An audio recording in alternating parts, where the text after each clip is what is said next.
P4 పథకంపై AP CM సమీక్ష ప్రజల్లో మంచి పేరు తెచ్చుకోవడానికి ఇదొక మంచి వేదిక.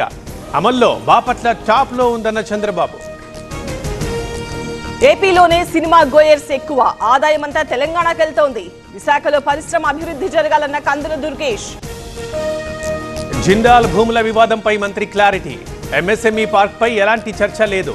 రైతుల్ని ఆందోళనకు గురి చేయొద్దన్న కొండపల్లి. సామాజిక న్యాయంపై ఖర్గే దిశానిర్దేశం. సెక్యులర్ సోషలిస్ట్ పదాలపై సంఘ పరివార్ కు సవాల్. రాజ్యాంగం నుంచి తీసేయలేరని కామెంట్. హనుమంతుడి స్ఫూర్తిగా ఆపరేషన్ సింధూర్. పాక్ సహా ప్రపంచానికి మనం బలం చూపించాం.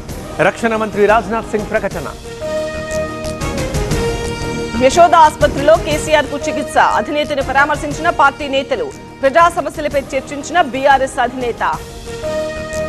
జగన్ బాలినేనితో వ్యక్తిగత కక్షలు లేవు. మంత్రిగా ఉన్నప్పుడు బాలినేని తనకు అండగా ఉన్నారు. AP deputy CM Pawan comment.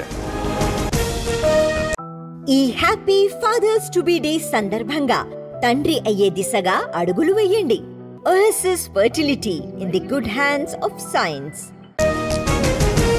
హామీలను ప్రశ్నిస్తే తాట తీస్తారా? సర్కార్ బెదిరింపులు కేసులకు భయపడేది లేదు. వైసీపీ నేత బొత్స కామెంట్. వంగవీటి గురించి నేటి తరానికి తెలియాలి. ఆయన అడుగుజాడల్లో నడవాలి.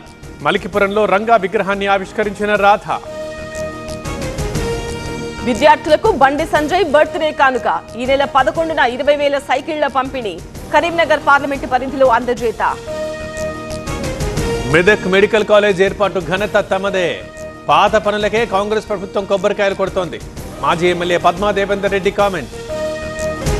సాగర్ నుంచి పాలేరు రిజర్వాయర్లోకి నీటి విడుదల. తాగునీటి అవసరాలు తీర్చడమే లక్ష్యం.